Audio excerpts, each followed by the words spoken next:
This is the Russian Dynamite, Masha Slamovich. Becca here. This is Not America's Sweetheart, Davian. And It's Billy Starks. And the super fly guy, Trayvon Jordan. This is the fly side flyer, Jalen Brandon.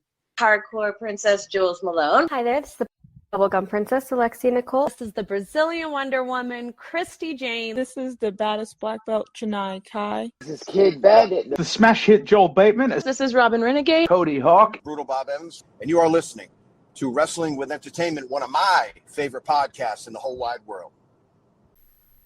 So this is Murillo D'Angelo, The Real Thing, and you're listening to Wrestle with Entertainment. Hello, and welcome to the show. It's Wrestling with Entertainment, the only audio experience on the web today, the trusted choice for interviewing all your favorite wrestlers every Tuesday and Wednesday on YouTube and Castbox, sponsored by Rogue Energy and Player One Coffee.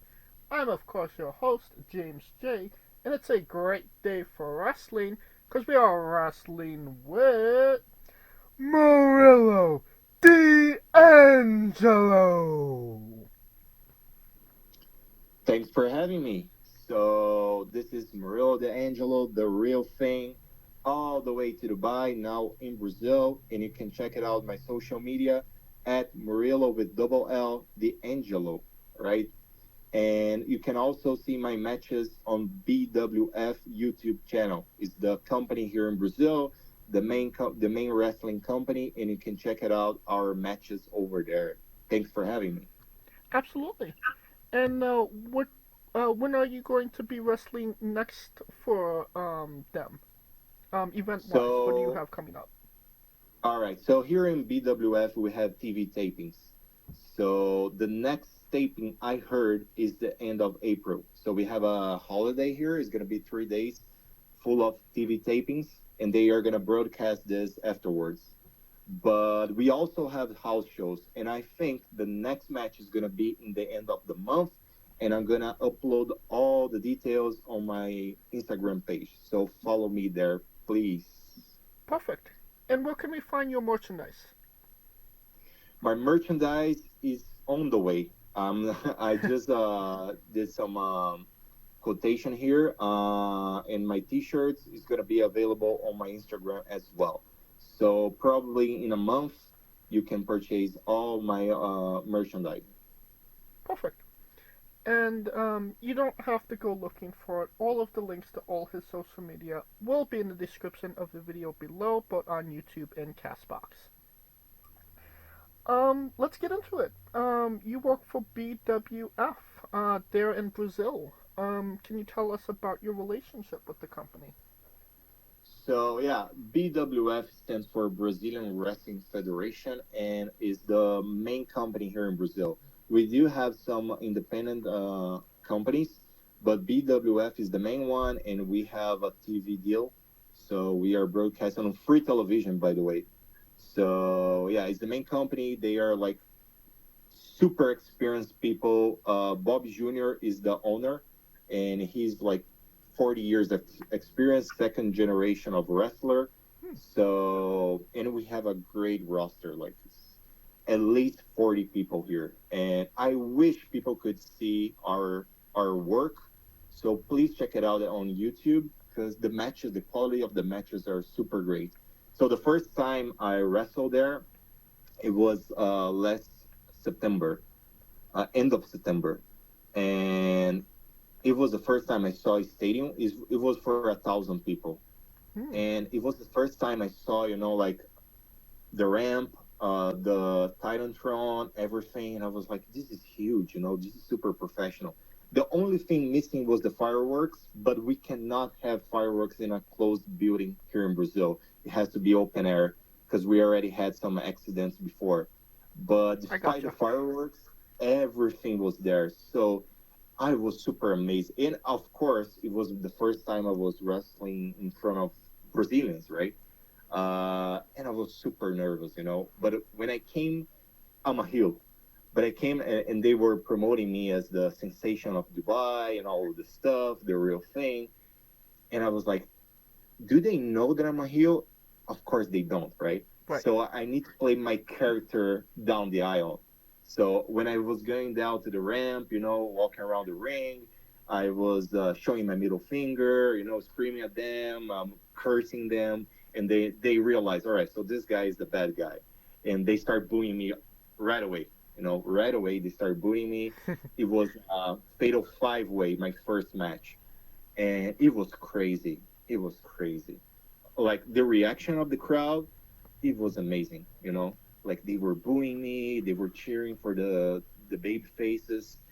It was such a great experience. So yeah, but like they have divisions in the BWF because it's a huge roster, and I'm just, for those who don't know, it's my second year in wrestling, so I'm pretty new. Although I'm 29 years old, it's my second full year as a wrestler. So you can imagine how nervous you are when you see this kind of environment. But Right. I'm in the rookie division, and they have the rookie champion. And then once you beat the rookie champion, of course, you become the champion, and then you can move on to the main roster. It would be like NXT. I gotcha. Yeah, but the NXT here is taped with the main roster, so it's super good because you're in the backstage. You are with the legends here in Brazil, like guys like Hulk Jr. is a second generation superstar as well. So his father was a great wrestler. And wrestling in Brazil, like people don't know, but we do have a strong wrestling here. And we call it, we don't call wrestling, we don't call lucha libre, we don't call lucha libre. We call it telecatch. And telecatch, telecatch would be television catch. So Okay, yeah. So it was super famous in the 60s, 70s, and now we have all the second generation of these guys, and the backstage is full of experience. So we can share the backstage with all these guys. They will give you tips, you should do this, you should do that, and I'm all ears, I'm hearing them, like, all right, so you have a good character work, but when you're in the ring, you should do this thing. And here, what is the difference of wrestling in Brazil than the other countries? Impact matters here. What do I mean by that? So a superplex from the second row has so much power in the crowd. So when you do a superplex in the second rope, go straight for the pin and finish the match, because the crowd is super hot at this moment.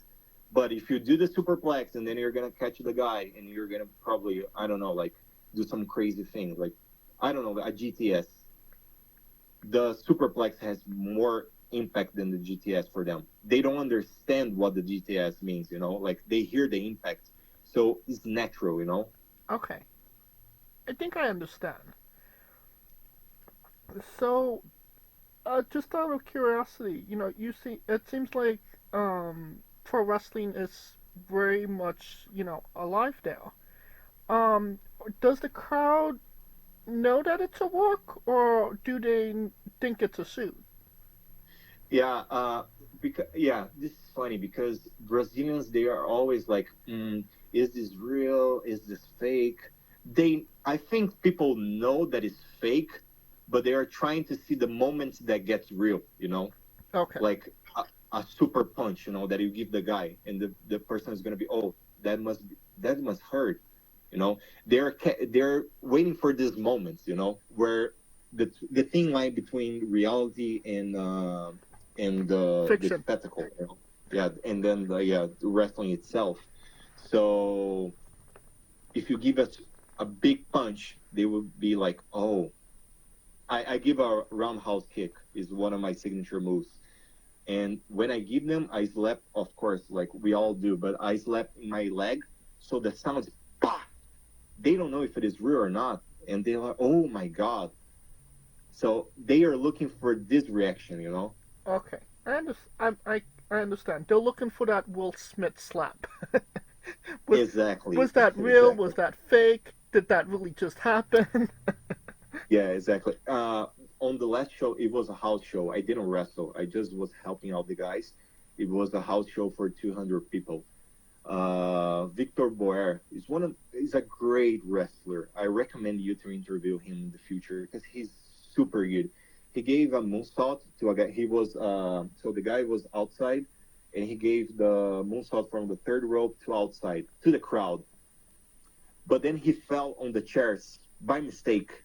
I probably that was a mistake. Even me, I was concerned. Everybody, that moment, everybody was like, "Oh my god, oh my god!" Everybody was checking on him, you know. So they're looking for these reactions. But like Boer is super professional. Like he knew what he was doing, you know. He was planning this reaction, you know.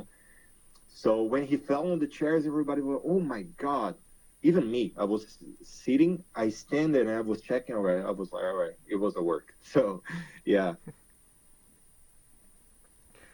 Now, you mentioned, wrestling for BFW.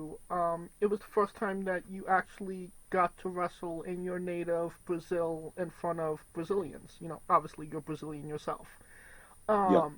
What did that kind of mean to you, to be in front of your own people competing, wrestling? It was like, it gave me goosebumps now. I'm like The Rock right now. It was, I didn't know how to react, to be honest. My family was not there. I think I'm not ready to wrestle in front of my family yet. So my mom was, "All right, I'm going to watch your match." I was like, no. Just stay home. When I feel ready, you're going to watch my match.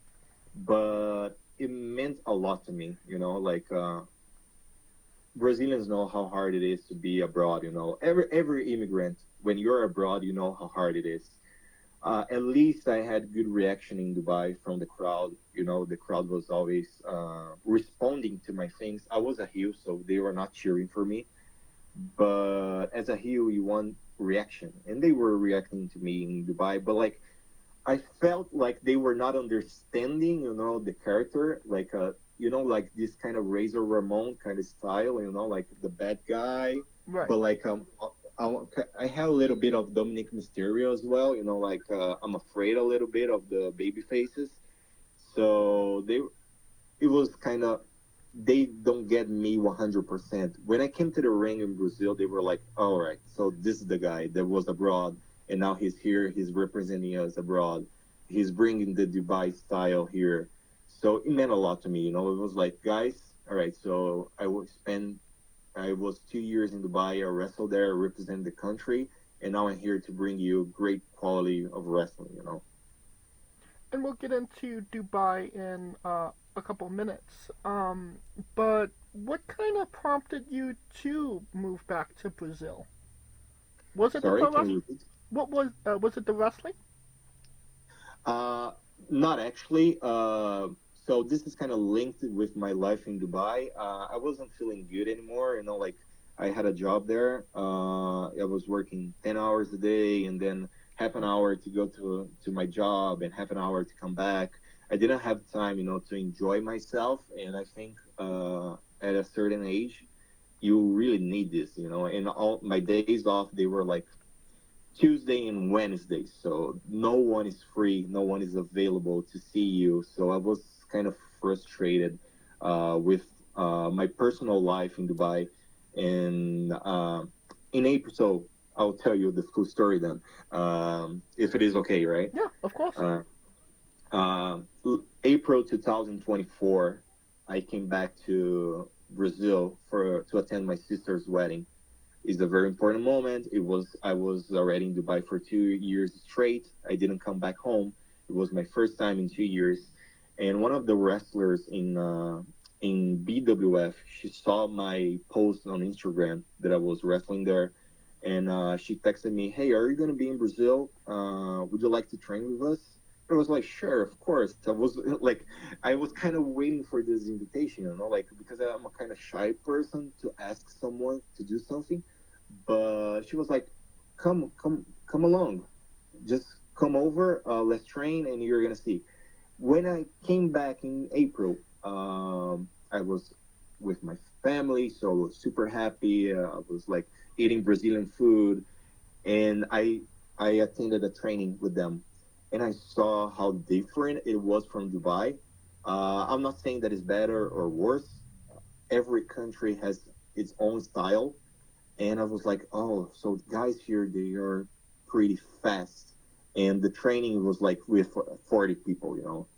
So that thing was like, it got me, you know, like something in my mind, you know. I was like, all right, so there is a wrestling scene here. It's super good.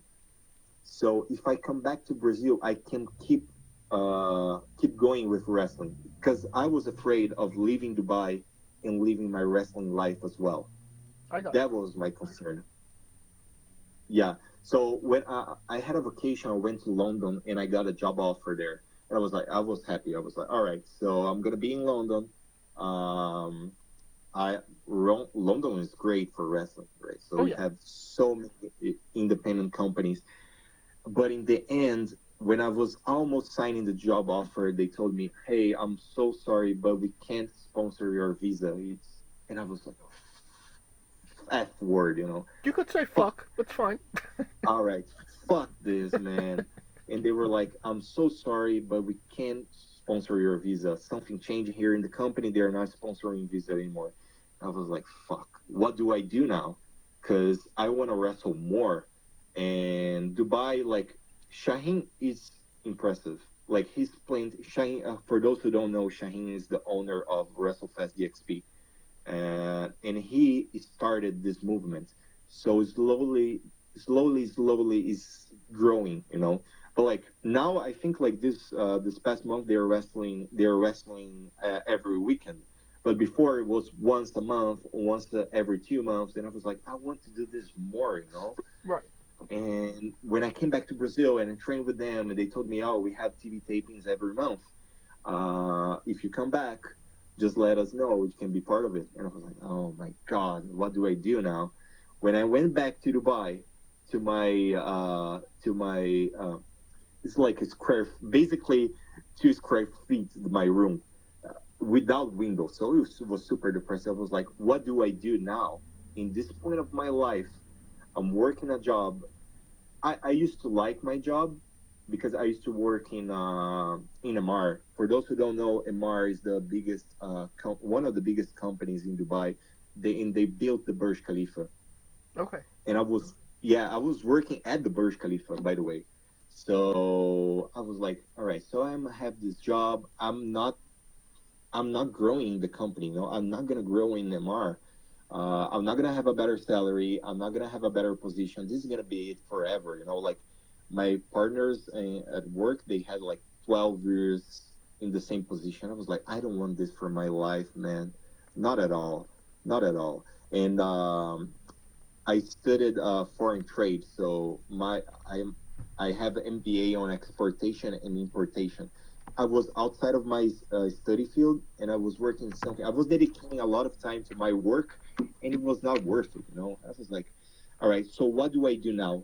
From now on, every single day, I'm gonna send at least 3 CVs here in Dubai because I wanted to stay because I love WrestleFest DXB.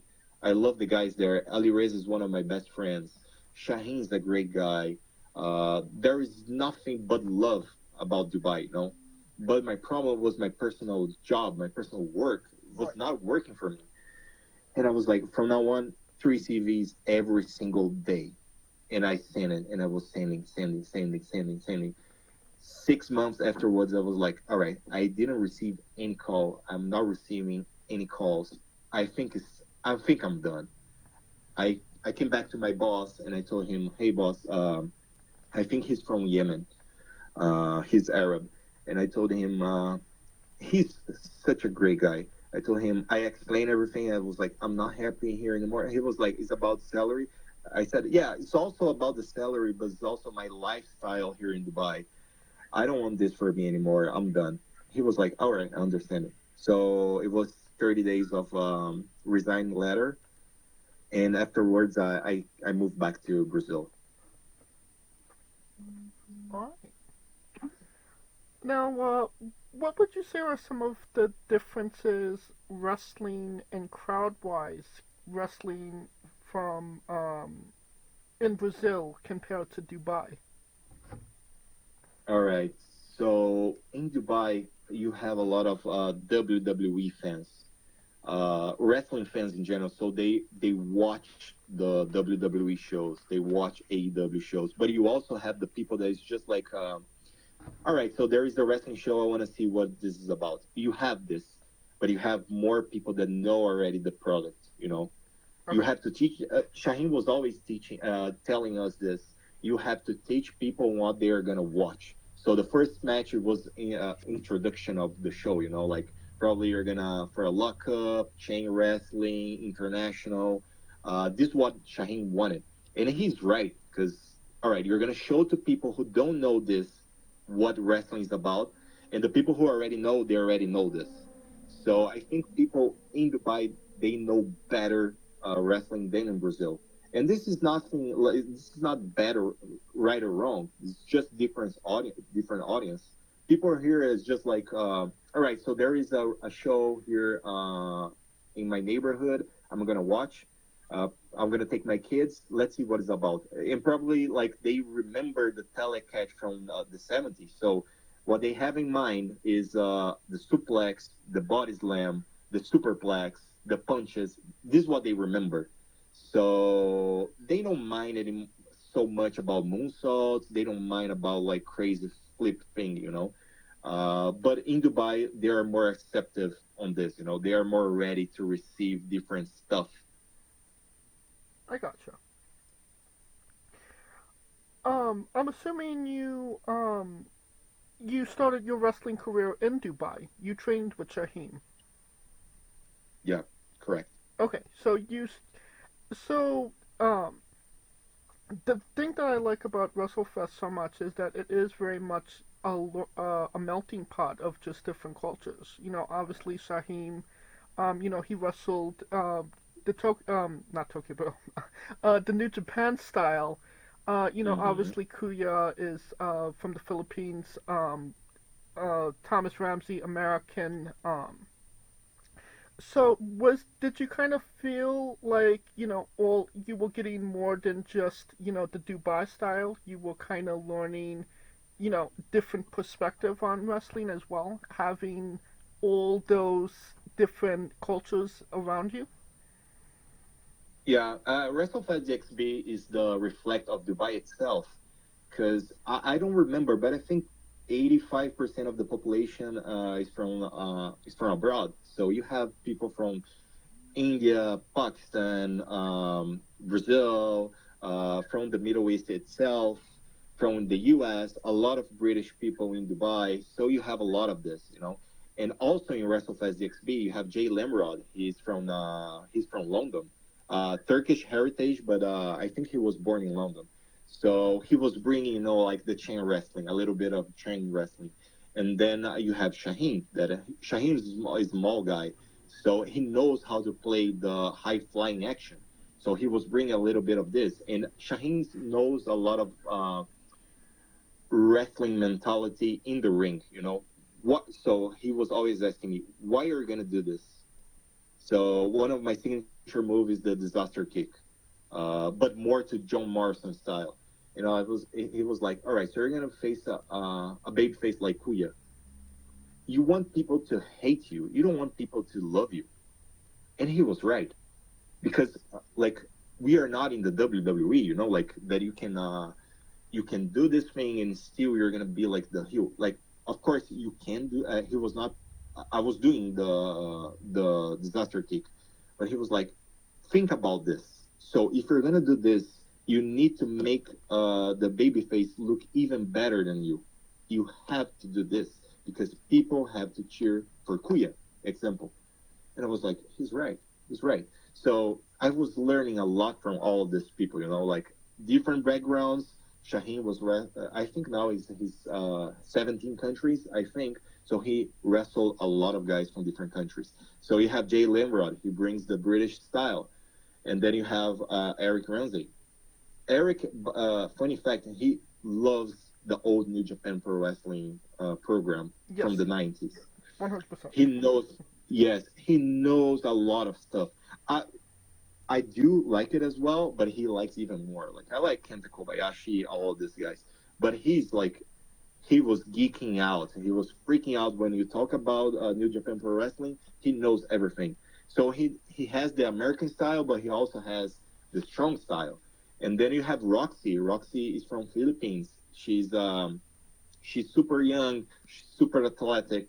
She knows how to do all this stuff. So I was like absorbing all of these things, you know. Me, Roxy, and Alirazar, there is just a year difference between when we started wrestling. So Okay. Alirazar, yeah, he started wrestle in Iran as well. So he has this very raw kind of wrestling, and it's great and it works perfect for him. And one of my favorite matches is against him as well. I learned a lot.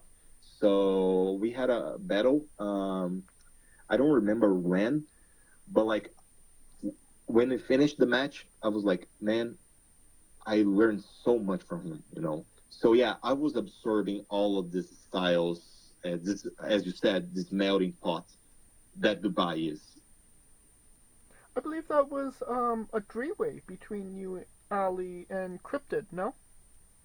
No, we had two matches together, me and Ali and Alirazar. The first one, and the funny thing is a heel against heel. He was a heel back at the time. I was like, all right, so how we're gonna plan this match, because people are supposed to hate both of us.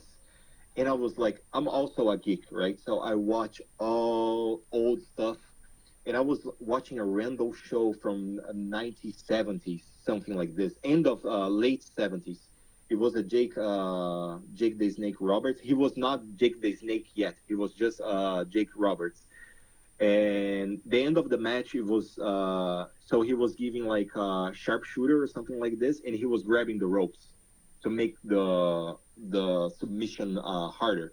Yeah. And then when the referee comes along, he would take the hand off, and then the referee would go down and check the guy. He would grab the rope again.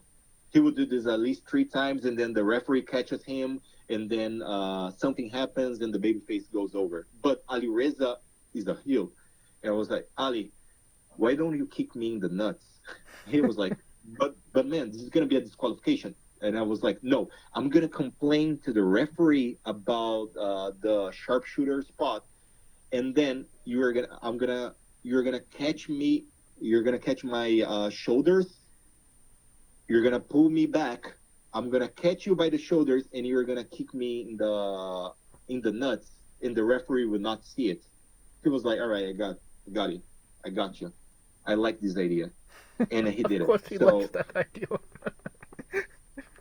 Yeah, and even until now, he is always posting this spot. I was like, motherfucker, you know, like you're posting the worst part of the match. But yeah, so when I was playing the match with him, it was super easy to play. And I was like, man, what do you think about we throw some punches, we try to do this real, you know, like we try to do a real fight.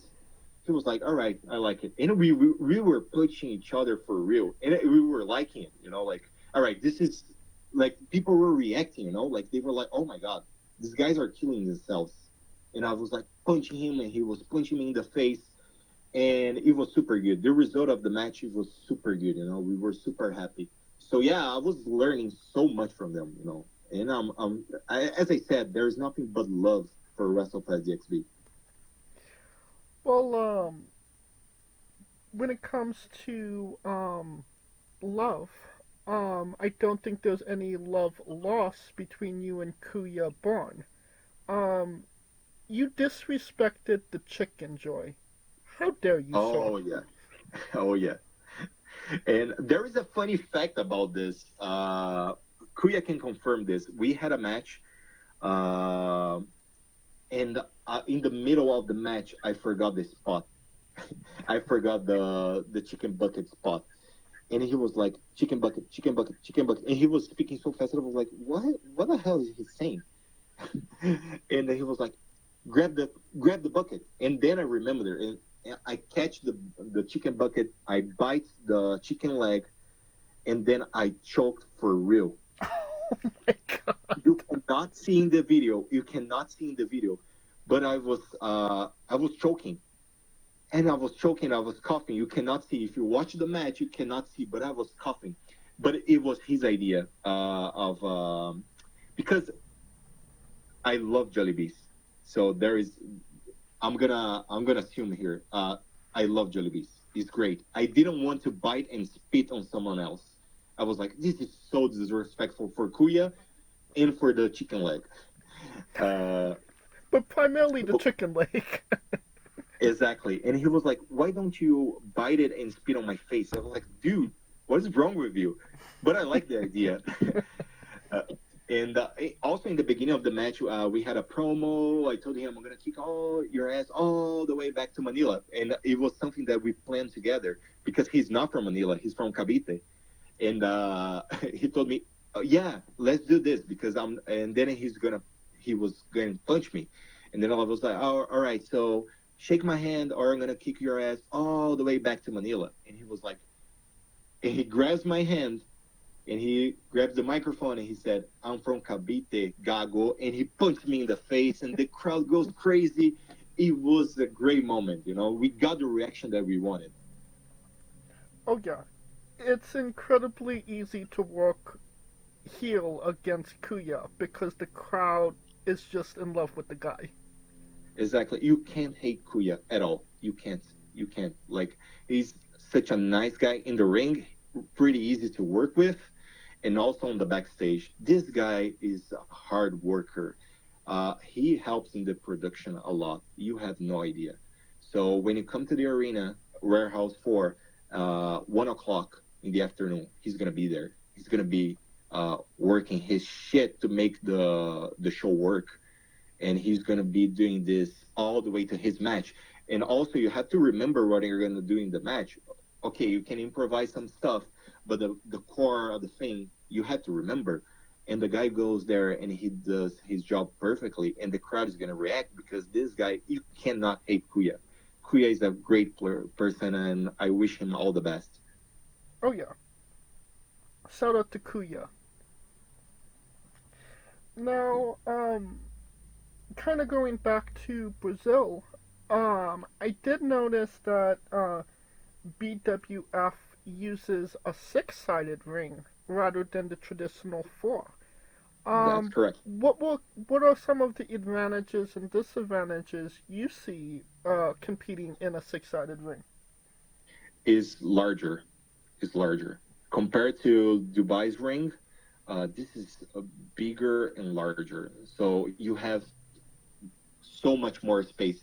We were in a fatal 5-way. There was a moment, 5 guys in the ring, and you still have space to run around. And I was like, all right. So, because I always heard AJ Styles in interviews, he was saying that the mat was pretty hard, so it was tough to take bumps there.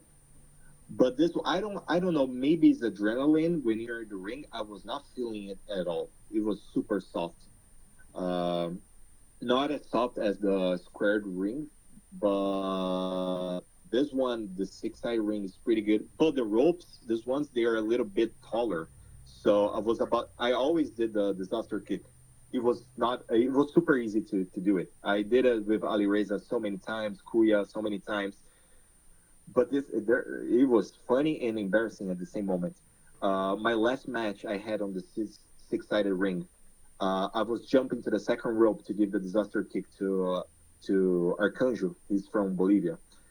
And I was like, oh my God, I'm not reaching the rope. Like in the middle of the move when I was jumping, I realized I didn't jump high enough. And I was like, oh my God, I'm going to miss this spot. And then like in the same moment, I catch the third rope. So it was ugly because I catch the third rope first. And on the disaster kick, well, basically what Morrison does, he jumps first, he touches with the feet on the second rope, and he catches the rope itself, the third one, and he kicks back. So it was opposite. I catch the third rope first, and then I put my feet on the second rope, and then I kick. So it was kind of ugly. So, but now I know better. So now I know that when I'm going to do the disaster kick, I had to jump higher. Okay. And let's talk about that. It was a 5-way, correct? Yeah, correct. It was between you and my notes are loading right now. Yeah, you're right. But can you tell us about that five-way with those individuals that was in that match. I Yeah. believe it was. Hold on, if this ever loads. I can say the names. It was O Corvo, and the translation would be the crow. The second guy, Blackout. A third guy from Chile. His name is Fush, and Dennis. Dennis the Crow. Yeah, O Corvo. It was him, Fush from Chile. And Alto. Black. Alto? Can you repeat? Alto. Altair. Altair. Altair. Exactly. Thank you very much. Yeah, Yep. Altair. It's also a reference to Assassin's Creed. Yeah, I got that. Yeah, he's a pretty good fighter, man. He kicks hard.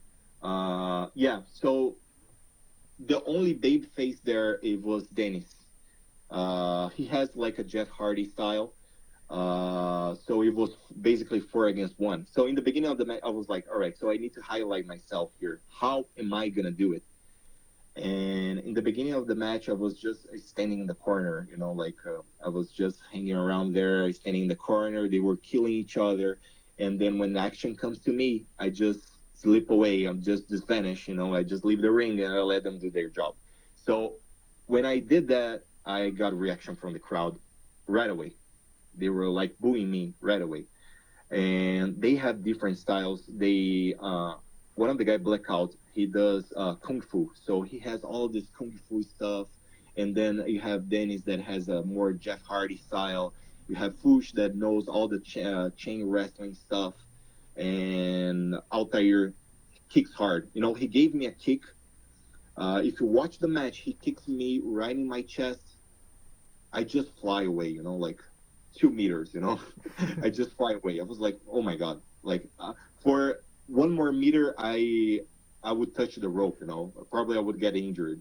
But as professional as we are, like everything went fine. And these guys, like we are all in the rookie division, and we are all fighting for a spot, So everybody's trying to give their best, and this is what amazes me the most. Everybody is swinging for the fences. Did you kind of feel like it was maybe difficult to stand out more, considering that it was your first match and it was against 4 guys? Yeah, definitely, because the character work. Because I said, all right, so probably I'm gonna have like a minute in the ring, because Bob Jr., the owner, he came to us. All right, he was like, all right, guys, it's gonna be 10 minutes.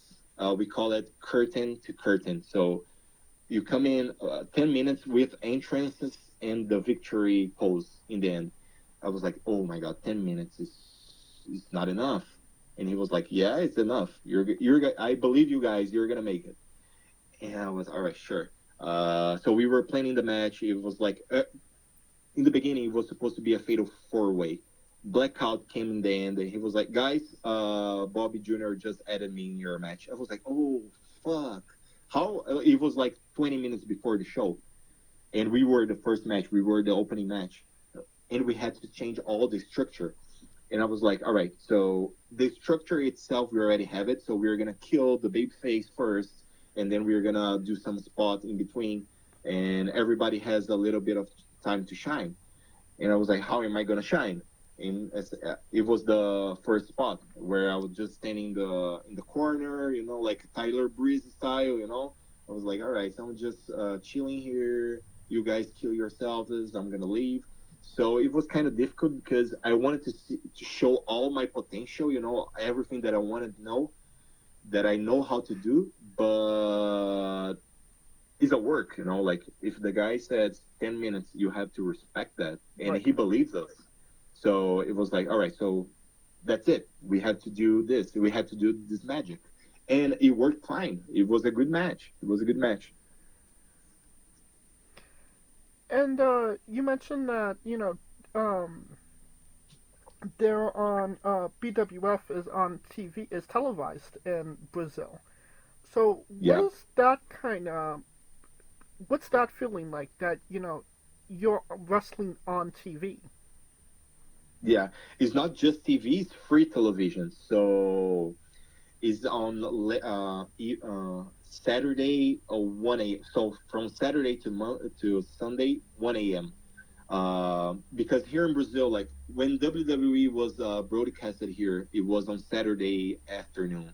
This back in 2008, and they were sued by I don't know. It was some parents. They didn't like WWE, and they sued the company and the broadcast company, and they stopped broadcasting WWE. So we do have a problem here in Brazil because fights are not broadcasted on prime time. So you're never gonna see Monday Night Raw on television, on free television here, because there is a big issue. So probably people will sue the company, and it's late evening every Saturday late evening. But when they were promoting our match, I was like, "Oh my God, it's gonna be this evening!" So all my family, like, we were ready to watch the match, and I was like, "Mom, I'm free television right now," and she was super happy as well. So it's kind of weird sensation because I never appeared on free television, but it was so good, man. Like I recorded the match as well, so I can have some backgrounds to make some Instagram clips. Um, and to see your family watching your match and reacting to you, like, why did you do this? Like, why you're being a jerk in the match? It was so funny, you know. Like my grandma, she's my favorite. She's my biggest fan of all of them. You know, my grandmother, and she was like, "I want to punch you in the face." I was like, "So I did my job correctly." I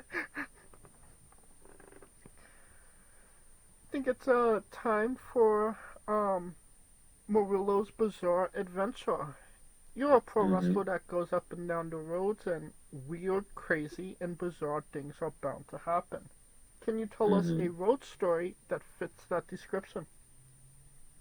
Oh man, yeah, I have already some stories, but the last one, it was already here in Brazil, so I have to drive 100 miles, 120 miles, just to go to the shows because I live far away from the main center.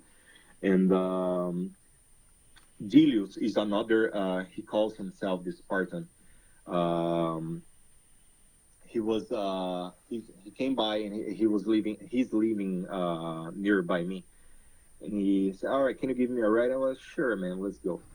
And we ate McDonald's 30 minutes before the show.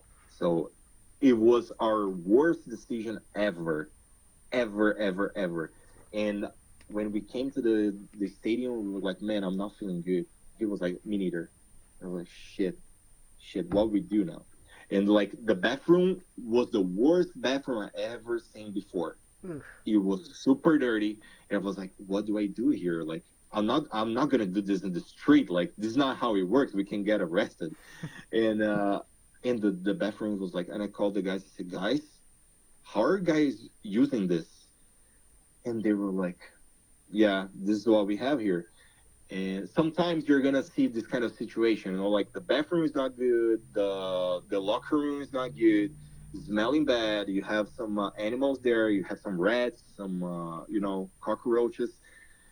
But I'm someone that can hold my stuff. So I said, "All right, I'm not gonna do this here on the road. On the way back, I'm gonna do this on the road." And Dino's like, "As a good Spartan, I'm gonna do this in this bathroom," and he did it. So this is the funniest story that I have yet more to come. All right. Now, here at Wrestling Wit, we like to say, everybody is nerdy for something. Everybody geeks out, everybody fanboys about something. What is something you geek out about? Geek out on the positive way or on the bad way? In the good way. Something you like. What is a fandom you enjoy? In wrestling itself or life? Life. All right. So, man, I love Fantastic Four. I think I'm the only fan, like I have all the comic books, I love the 2005 movie. So when you start talking about Fantastic Four, I'm the guy, Okay. Yeah, and not just that. Like I'm super connected with music.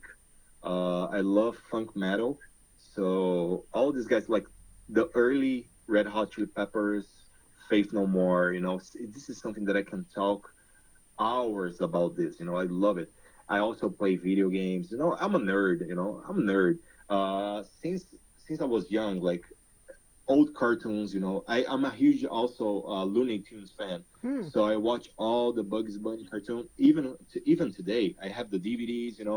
I have the action figures. I have some toys. I collect a lot of Looney Tunes stuff. And despite wrestling, I think I would say Fantastic Four, Bugs Bunny, and Chili Peppers and Faith No More. That's it. Okay. Well, I mean, speaking on the Fantastic Four, I mean, it's a great time to talk about the Fantastic Four. I mean, the movie's coming out in a couple of months. Curious, Yeah. what are your thoughts on that one? I'm quite excited, but as I grew up watching the 2005 movie, it's hard to see another cast. Like you have different people playing the characters. I know I'm not complaining. It's just like life moves on, right? But I wanted to see a third movie. That would be good. Today, if you stop to think of, everybody's complaining about Galactus on the second movie, right? Rise of the Silver Surfer. Right. But I like the idea, like they were saying, it's just a fog. But like in 2007, it would be weird to have someone like Galactus, what, 13 feet probably. It would be super weird to have him. No, he's even more. I don't know in feet, but he's probably 20 meters high. And I was like, man, to have someone playing this in 2007, it would be weird as fuck. So I like the idea of being this cosmic fog that eats planets. But I'm excited that today we have comic book movies are spread around. Everybody talks about it. We have the Avengers, the Endgame. So everybody knows already what superhero movie is. So it's easier to make it a Galactus today. So I'm quite excited to see how they're going to do Galactus. I know that probably he's not going to be the main villain for this movie, but I'm excited to see it. And also, of course, the Doctor Doom. Oh, yeah. You have Robert Downey Jr. I don't know how they're going to explain this. I think I'm more excited to see on the Secret Wars how they're going to do it. I think probably it's going to be something like Secret Invasion. I don't know. I'm thinking about this. Probably Victor Von Doom is super smart. He's super intelligent. He's probably the most intelligent man in the Marvel universe. Probably he knows that Tony Stark in another universe, that is the main one that we watch, looks like him. He's from a different universe. He's gonna come to this universe as Tony Stark revived, resurrected, and everybody will be, Tony, are you here? And probably he's gonna, hijack something. Like this is what I think is gonna be the explanation to Victor Von Doom. That would actually be pretty cool if they did it that way. But no, I've been ready for Doctor Doom to come into the MCU for maybe 5 years now. I was like, we need Doctor Doom. Doctor Doom's the guy. Yeah, and if you stop to think about it, like I don't like Civil War the movie because when you read the comic book, Fantastic Four is super important in the story. Super important, and you just don't have them, like as you don't have so many characters. It was just like 7 against 7. Like I was like, this I can watch in the WWE. I just pay $9.99. I can watch on the WWE network. But yeah, jokes aside, I was not happy with Civil War, especially because like, where is Johnny Storm? Where is Susan Storm? Like the main interaction between Reed Richards and Susan Storm is the main thing. If you stop to think about it, like on the background, things change when Reed changes aside. So this is the main thing on Civil War, and you don't have this in the movie. And it was super sad to see Endgame. I love Endgame. It's a great movie. But without Fantastic Four, I was like, man, it's the first family. They made what Marvel is today, Like, and I don't have this, and probably we're not gonna have it, of course, because Tony Stark is dead. They are gonna bring the guys back in Secret Wars for sure. I don't know how they're gonna do this. If they're gonna be like the original Avengers are gonna be the bad guys, and the new Avengers have to fight them. I don't know how they're gonna fix this, but I just wanted to see, like 2005 Marvel all together, X-Men, Fantastic Four. I wanted to see this in this big universe. I hope they do this on Secret Wars, because this is the perfect scenario. It's the last one. They cannot go further than this. So this is the last chance to make everybody all together. Right. Now you also mentioned Looney Tunes. And you have a collection of Looney Tunes as well? Yeah, I do have some Blu-rays. I do have some DVDs. I know that in the US, you guys have the Spotlight collection. Is a huge DVD collection with. You cannot say that it's all the cartoons there, because Looney Tunes, like, it depends on what you consider. Because if you consider Looney Tunes from Bugs Bunny, probably it's 1939. But you have cartoons before from Merry Melodies. It depends on what you consider Looney Tunes. I consider from Merry Melodies, but I like more from 1939. If I'm not mistaken, the date, right? It's the first Bugs Bunny cartoon. I do have it here, DVD copy of this. I do have some toys that I put on my shelf, like, so I have all the books, all the mangas, all the comic books, and they're right in front of it, like you have Bugs Bunny, Taz. And the funny thing is, in Brazil, the names are all different. Bugs Bunny here in Brazil would be Pernalonga, and Pernalonga stands for long legs. Yeah. That's interesting. Yeah, and also Sylvester the cat would be Frajola. Frajola, and also it became after Sylvester, it became a breed of cats here. So everybody, like, you see some cat in the street that looks like Sylvester, we call them Frajola. That's interesting. Yeah. That's cool. Yeah. All right. Can you tell us about your tattoos and if they have any significant meaning? Yeah, my first tattoo is on my chest. Is how do we say this in English? It's like the Irish plant that brings luck to you. Oh, fully clover. That's it. So we have in family this. So everyone choose one style. My mom has on the wrist, my sister has on the arm, and I have on the chest. It was my first one. So it's a family stuff. And also we tattooed Ohana on the ribs. So everybody in my family has Ohana. That was weird because my sister is a really big Lilo and Stitch fan, and it's over there that they say Ohana stands for family. So she was like, "All right, Ohana stands for family. Let's tattoo this." And I was like, "Sure, fine." And we tattooed this with my mom's signature, so it's her letter over there. So there is a reason. There's a meaning for this. On my shoulder, from my shoulder to my arm, I have a coffin with the Misfit logo in the middle, the Phantom from Misfits. Yeah. So, and we have I tattooed a phrase here, a sentence. We get the word we deserve. This is something that I believe. We do have the word we deserve. So if you want a better word, work to do this. Work to have a better word for yourself.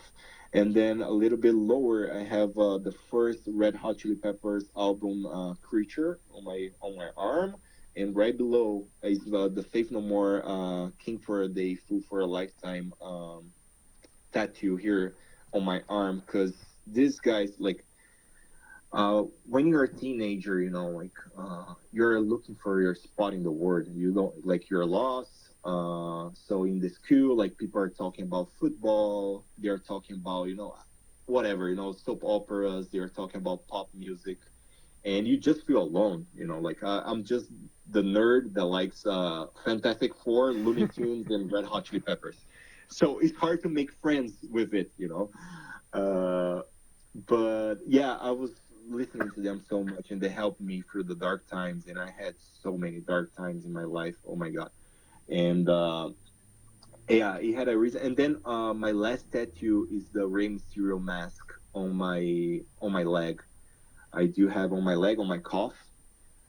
Is the Rey Mysterio leg and a shuriken from Naruto, and 2008 written on the top. 2008, why 2008? It was the year that I saw WWE for the first time, and it was super, super important to me. It's also the year that I met my best friend, and he was the one that introduced me to wrestling. His name is Renan. He's a really good friend. And I remember, like if it was yesterday, my first match was Morrison against CM Punk on a SmackDown, because back in the time, ECW and SmackDown, they were taped all together, right? Yeah. And they had a match on SmackDown, and I watched this on free television, and I was like, man, what is this? Like, is this real? And I had the same reaction that everybody has. And then late in that night, I just searched on YouTube. Yeah, I remember the name. Probably I didn't know how to write it, but like I typed John Morrison versus CM Punk, and I had like the ECW match from 2007 split in 8 times. Because YouTube back in the time you couldn't upload more than 7 minutes, I think. Yeah. Something like that. Yeah. So I watched the match, and it was missing some parts, and I was like, oh my god, I cannot watch this match fully. Like, why can I not watch it? And then I found a link I could watch Morrison against Punk on ECW 2007 for the ECW Championship, where Punk gets the title. And I was so amazed, man. I was so amazed. I was like, man, I wish I could do this, because they were young back in the time. So I think that it was a long match, probably 20 minutes. The reaction, if you go back and watch this match, there is nothing crazy on this match. Like they don't do crazy stuff. They don't do 100 flips. They do some basic and very efficient stuff in the ring. And they were like, all right, so, and Punk is really good on this. He knows right to put his moves, the right time to do his stuff. So, and Morrison, it was a good heel as well. And they were working together. And that's the thing. From that moment, and they were mid-carders. Okay, they were the main event of ECW, but this in the main roster didn't mean so much. They were mid-carders. So that's why I'm so attached with the mid-carders, even for today. Like, I don't watch WWE as much as I did back in the time, but these guys, Morrison, Punk, Shelton Benjamin, MVP, Carlito, all of them, I was like anxious for the next episode because I wanted to see what Carlito was about to do in the next show, and this is something that why did I like them so much? Because probably they just had like 5 minutes match. Probably someone on the backstage would come, hey guys, you have 5 minutes, go ahead. And this is the hard part. I'm not saying that it's easy to make a 20 minutes match. I'm not saying that, but it's hard to show all your potential in 5 minutes. And these guys, they knew how to do it, especially Shelton Benjamin. He knew it. Every match that he had, it was great. So Matt Hardy as well. I remember like Shelton, like this, like this kind of random match that you watch on SmackDown. Yeah. They were super remarkable to me. I was like, oh, I remember like July 2008, Shelton Benjamin against Matt Hardy for the USA title. Like I remember this, because it was super important to me. All these guys. I always say this to people nowadays. Like now you have like more students coming. And I want to help them with the experience that I have. I'm not a super professional as like someone that has 20 years of career, but I tell them like, guys, you need to remember what wrestling is. Like you need to know your spot on the show. You need to work on your spot on the show. And first match, you're not gonna do like crazy kickouts after the finisher. you're gonna hold this for the main event, right? Because it's just the first match. You're not gonna do a superplex in the first match because there's more to come in the show. Like I always tell them this: if someone asks me, "Hey, can you give me advice?" I was like, "Yeah, sure." Know your place, and this can sound bad, but no, this is good. Like I know my spot on the show. I'm an opener, so I'm not gonna do crazy shit because people are gonna do this in the end of the show. So what I do in the first match is gonna affect in the end of the show. So you need to be smart. And these guys back in the time, they knew it. So yeah, I was just geeking out about this. Right. I think it's time for the colossal question. Let's say that they're making a movie about you. Every movie has a soundtrack. What would be the first 3 songs on your movie soundtrack? The first 3 songs? Yes. Oh my God, that's a great question. I think I already have an idea from what we spoke about earlier. Yeah. So yeah, probably the opening song would be "The Real Thing" from Faith No More. Okay. And then all along the Watchtower, the Jimi Hendrix version, and the last one would be "Heart Like a Wheel" from Black Sabbath. That no one knows this song, but I love it. It's the album that no one talks about. That is Glenn Hughes on the vocals, and it's super good, man. People should give it a try. And I think it matches with my personality. You know, like I have like this more loose style. You know, like I'm always chilled. You know, like, and "Heart Like a Wheel" is just like that. I'm surprised no Red Hot Chili Peppers. Because I love the first. So they had a guitar player before John Frusciante. His name was Hillel Slovak. He didn't record all the first 3 albums, but he made all the songs. You know, he created all the songs. And I love all of this, but I don't think it would be on my movie. You know, like I don't think it fits. Probably if I was a punk head from California, probably would be a good fit. Fair enough. Yeah. Alright, well, a solid 3 picks to say the least. Now that we have the soundtrack down, everybody knows you get the soundtrack first, then you write the script, and then you go to casting. Who plays you? And you can't say yourself because you are obligated to make a Stan Lee-esque cameo. All right. So that's hard because at 29 I'm getting bald, so you don't have so many bald actors over there that look like me. But probably on my early life, I would say it depends because I've been through so many phases in my life. You know, like I had some problems when I was younger. You know, like alcohol related. So I think it has to be a really good actor, you know, like to have all these small things, you know, in the TV. I would say, Jake Gyllenhaal, but not today because he's 40 probably. Jake Gyllenhaal on his 20s. Well, we have CGI. We could make Jake Gyllenhaal look young again. That's it. All right. Now that we have you casted, who is 3 people? Every movie has a supporting cast. Who would be 3 people significant to you and your story that would be in your movie, and who would play them? All right. So it would be cliche to say my family. I don't want that easy answer. I would say, man, this is like I would say Hena, that he's my best friend like since 2008, and he introduced me to wrestling. So probably if it wasn't for him, I wouldn't be a wrestler today.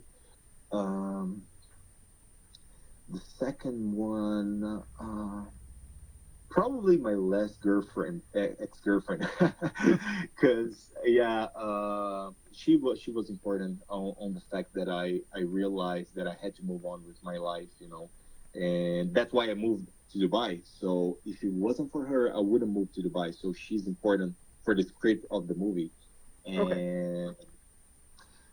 and then like someone from the past, someone from the recent past, and someone that could be part of my future. I would say CM Punk on the movie right away. Bang, CM Punk. Okay. CM Punk movie, yeah. CM Punk would be casted as CM Punk as it's himself, Of course. and I would meet him in the future.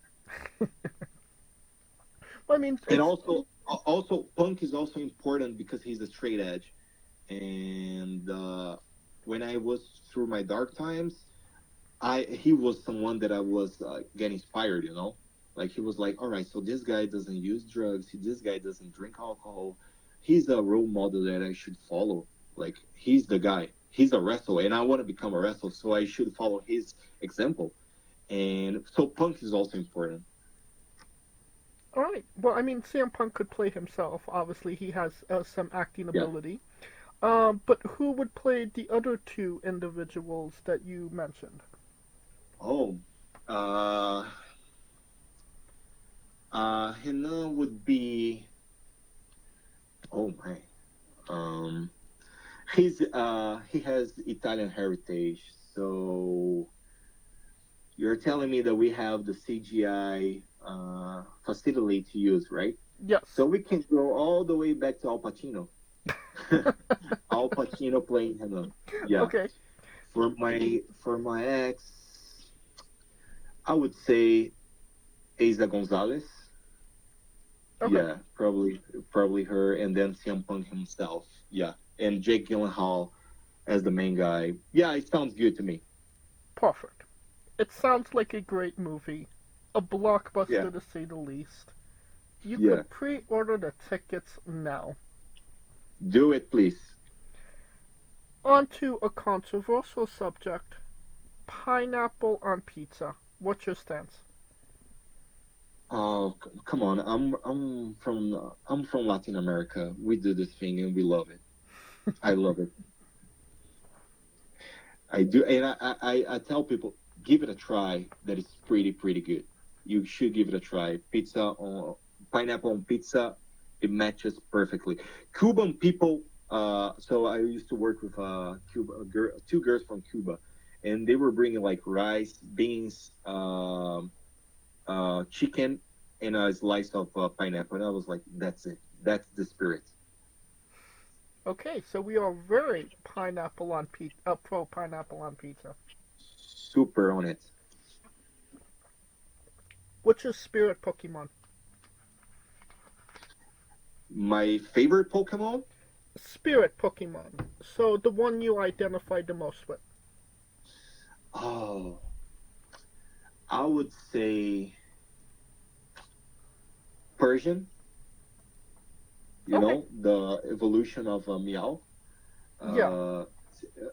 Even for my character, like all of these luxuries. On my personal life, I don't like luxury, but my character is like this luxury diamonds, all this stuff, like this person that has a very good appearance, when he comes to the arena, you already know what is about to be, like, and Persian, I think it's Persian in English, right? Yes.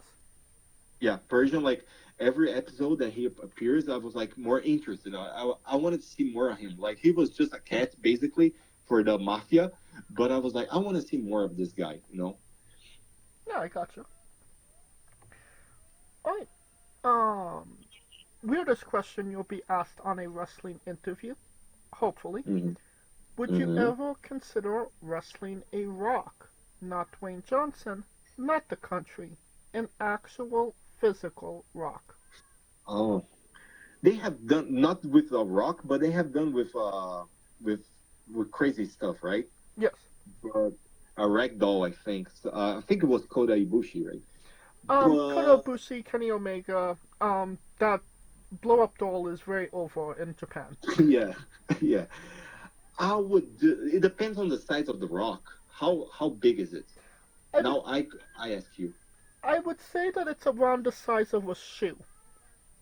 A shoe. Oh, it's hard, man. Give me 2 more years and I would wrestle a rock for sure. Okay, so in 2029 we will have you versus a rock.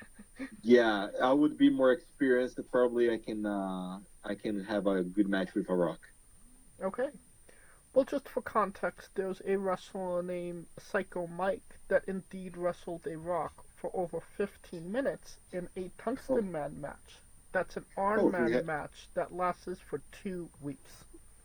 Oh my God, he has more TV time than I do.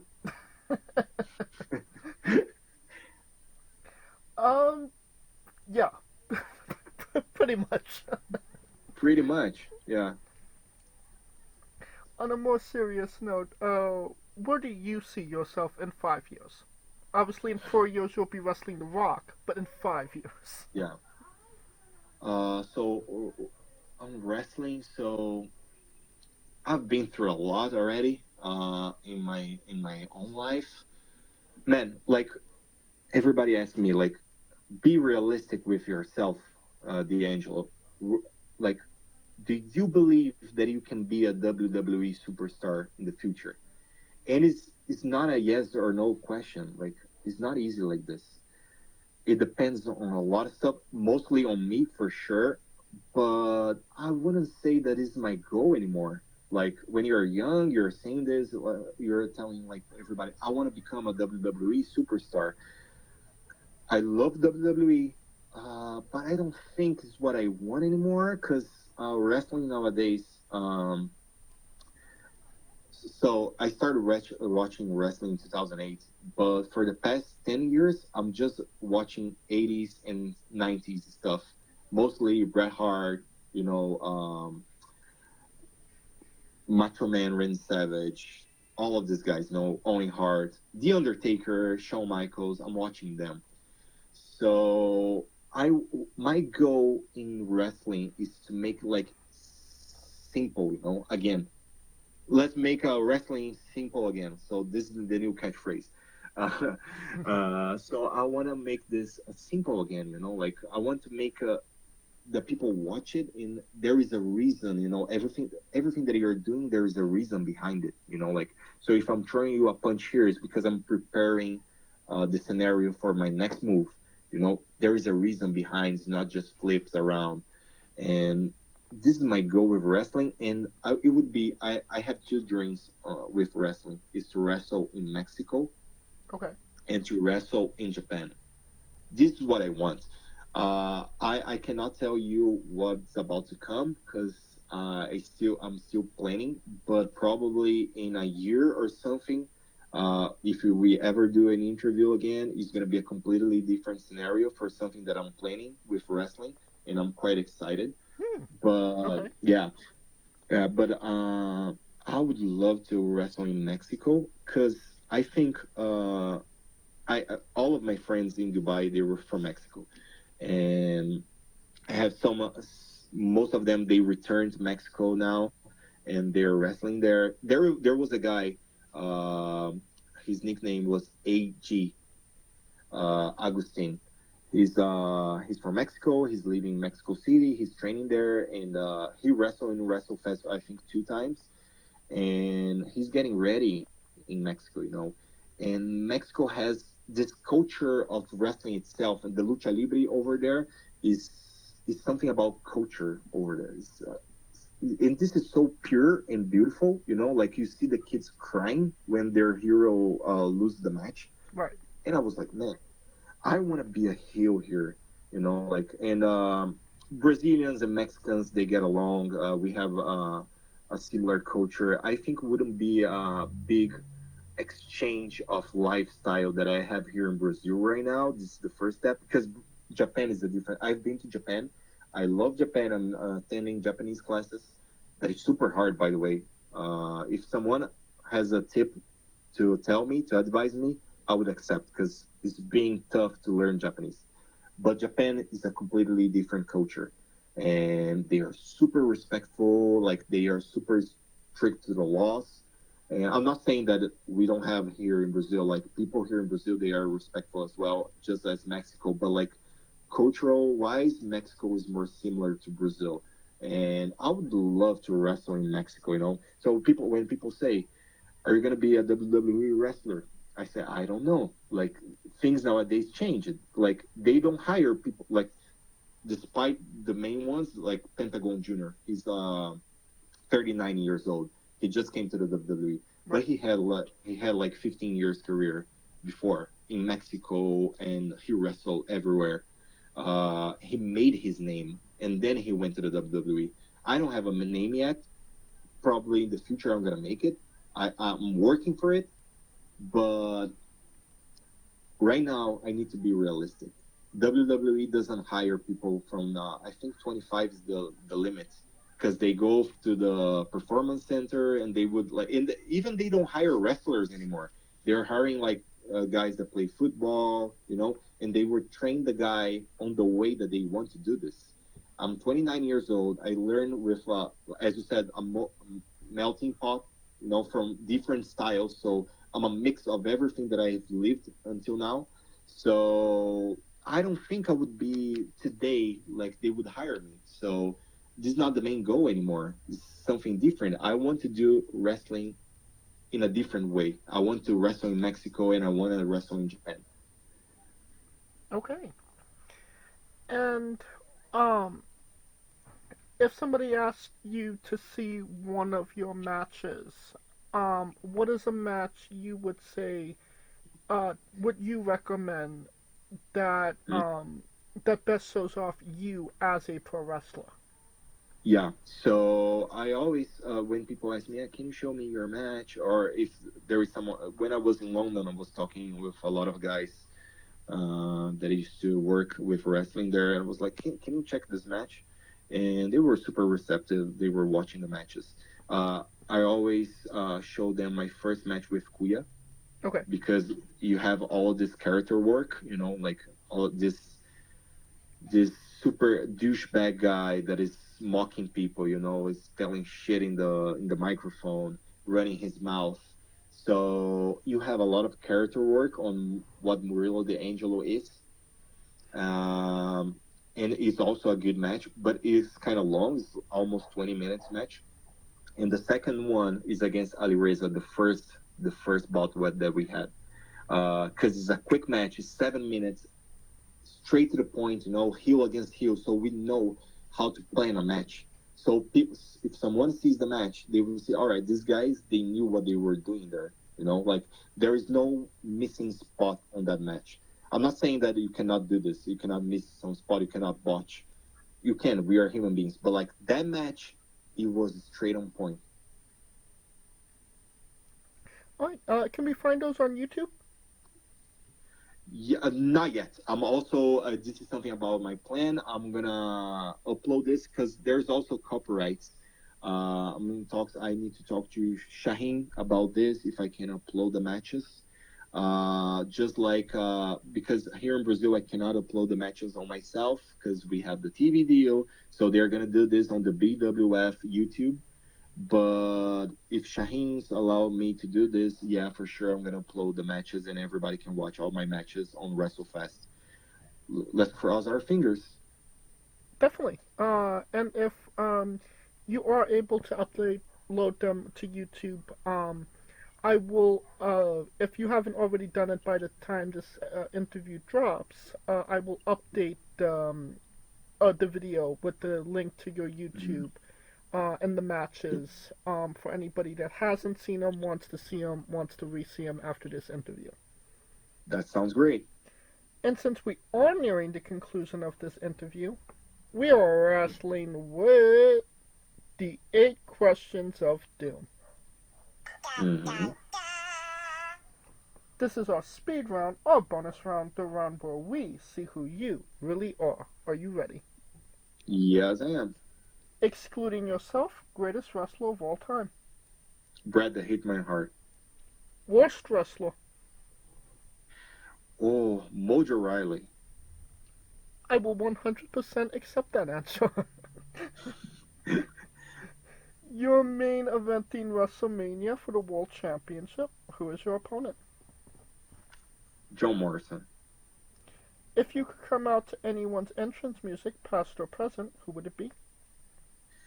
Oh, it would be Bret the Hitman Hart. That song is so good. Hell yeah.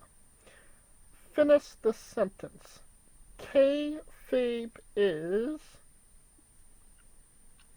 Necessary.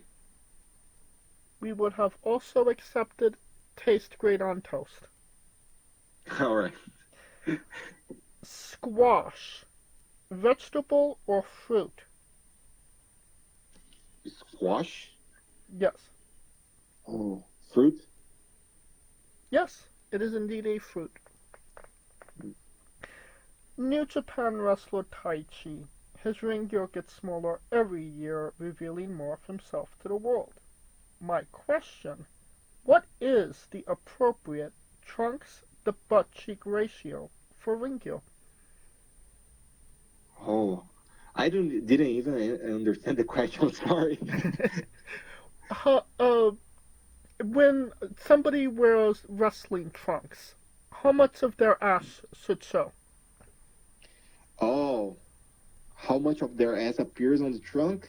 Yes, what's the appropriate trunks to butt cheek ratio? Oh, all right. So, that's a funny question. I have no idea how to answer it because it's not my cup of tea, right? I would say medium. Okay, so medium. So medium size. okay, fair enough. And the last question, the main event, the thing everybody wants to know.